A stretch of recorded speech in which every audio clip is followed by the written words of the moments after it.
Je vais, comme chaque année, tout simplement rappeler la grandeur de Rabbi Shimon Bar Yochai, comme le faisait mon grand-père dans la synagogue. Tout est dit, tout est connu, mais il faut le répéter, rappeler les qualités de ce grand sage. Déjà, son prénom, il s'appelle Shimon. Pourquoi est-ce que ses parents lui ont donné le nom de Shimon? Et la réponse est très simple. Ses parents s'appelaient Sarah, sa maman, et son papa Yochai, Rabbi Shimon Bar Yochai, fils de Yochai. Et il faut savoir que sa venue au monde était incertaine, dans la mesure où sa maman était stérile, en tout cas les parents étaient stériles. Et ce n'est que parce que la maman, et c'est Rabbi Akiva qui va le dire, c'est par les prières de la maman, les larmes qu'elle a versées,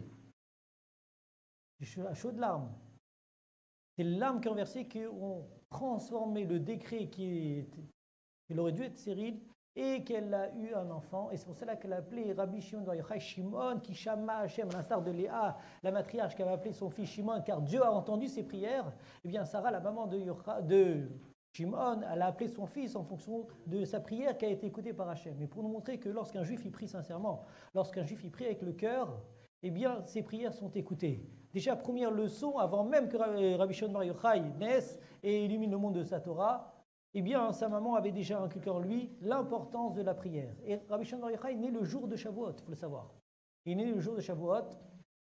Et pour connaître un petit peu plus la grandeur de ces personnages, il faut revenir dans le Talmud. Le Talmud, dans la Gemara de Shabbat, page Lamed Gimel. Un petit peu à l'instar, ce n'est pas sans rien que la page qui parle de l'histoire de Rabbi Shimon Bar Yochai.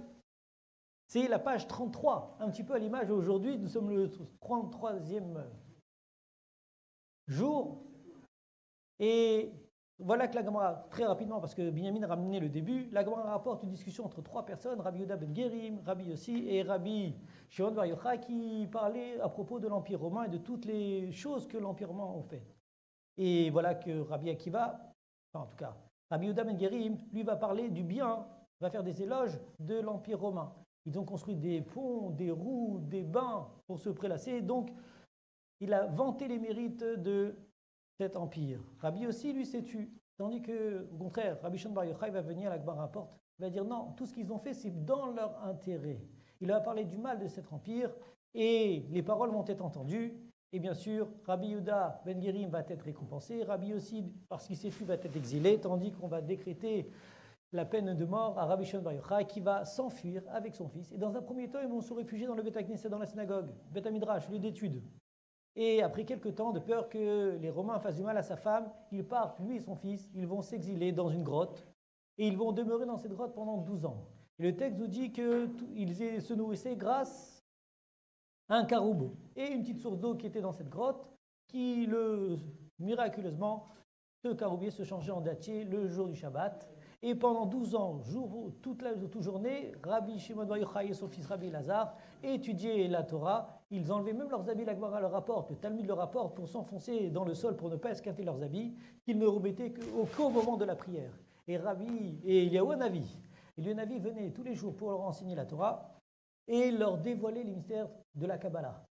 Et c'est le Talmud rapporte, après 12 ans, il y a un Navi annonce que l'empereur est décédé et que désormais le décret était aboli et qu'ils pouvaient revenir dans la vie normale. Et le texte rapporte lorsqu'ils sont sortis, à peine qu'ils observaient des personnes qui travaillaient, des agriculteurs, eh bien leurs yeux consommaient le monde. Et une voix céleste va sortir en disant « Je ne vous ai pas fait sortir de la grotte pour détruire mon monde, retournez-y ». Et ils vont retourner encore 12 mois, et au bout de 13 ans, ils vont sortir une veille de Shabbat. Et la Gemara nous rapporte qu'ils vont voir une personne en train de courir. Ils lui disent « Mais pourquoi tu cours ?» Il lui dit « Je cours parce que c'est Shabbat, en l'honneur du Shabbat. Et qu'est-ce que tu tiens dans ta main? 2 feuilles de myrte, en l'honneur du Shabbat, en raison des 2 préceptes, Shamor Vezachor, de garder le Shabbat, de souvenir le Shabbat. Et donc ils vont dire « Ah, regarde, le monde, voilà combien les Juifs sont fiers et tiennent aux mitzvot Ravivim. Voilà combien les Bnei Israël, les enfants d'Israël, aiment les mitzvot. » Et Rabbi Shimon Bar Yochai va maintenant reprendre une cours normale et il va enseigner énormément d'enseignements à ses élèves. Déjà l'importance de l'étude de la Torah. Comme il le disait, si personne n'étudie la Torah, de par mon mérite et de par le mérite de mon fils, le monde peut tenir. Et très intéressant de voir qu'il va accompagner ses élèves tout au long de sa vie. Et il rapporte que lors d'une promenade avec ses élèves, ils ont vu un piège. J'aime beaucoup raconter cette histoire pour l'enseignement suivant. lorsqu'ils ont vu une personne poser un piège et un oiseau rentrer. Et à ce moment-là, une voix du ciel est sortie et on a entendu le terme Sefakala qui signifie pris. Et l'oiseau a été pris et tombé dans le piège. Et puis on entend par la suite encore une nouvelle voix qui sort du ciel, une voix céleste, dont on entend le nom Dimos, le terme Dimos, qui signifie libre. Et l'oiseau qui était rentré dans le piège réussit à se libérer. Et de là, Rabbi Shimon bar Yochai va dire à ses élèves, il faut apprendre une chose dans la vie, que tout est décidé par Akadosh Baruch Hu. C'est Dieu qui décide de chaque événement dans la vie, de chaque épreuve, c'est une chose, mais que tout événement, il est décrété de par le ciel, il ne se réalise que si dans le ciel, il a été décrété. Donc accepter que tout ce qui nous arrive, c'est le décret divin. Maintenant, à nous de comprendre, mais que tout ce qui nous arrive est décrété par Hachem, et il ne le dit pas, mais tout ce qui nous arrive, Gamzul et Tovat, c'est pour le bien. Ça, c'est un enseignement de Rabbi Shimon bar Yochai. Un autre événement, et qui est très intéressant, c'est que Rabbi Shimon bar Yochai a prononcé cette phrase Noach lo le'adam shi'apil asmo likivshan ha'esh ve'al yalpin pnei chavero barabim. Un enseignement qui est extrêmement important et dont on doit réfléchir. Il vaut mieux pour l'homme qu'il se jette dans une fournaise, ve'al yalpin pnei chavero barabim, et qu'il ne fasse pas honte à son prochain en public.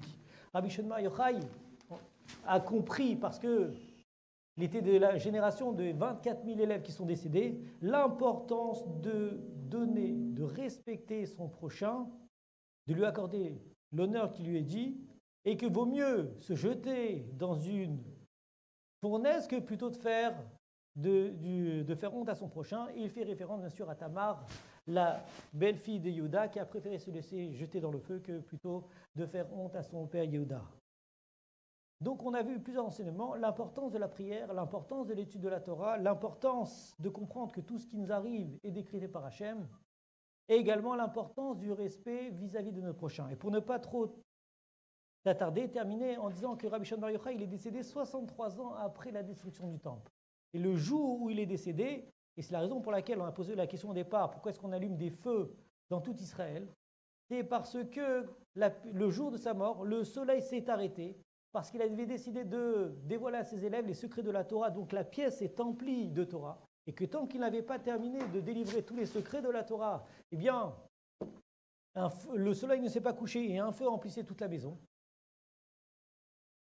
Et Rabbi Shimon bar Yochai était heureux. Rabbi Shimon bar Yochai était heureux parce qu'il savait qu'il allait mourir ce jour-là. Et il a dit la chose suivante, et c'est la raison pour laquelle cette iloula est importante aux yeux de chaque juif.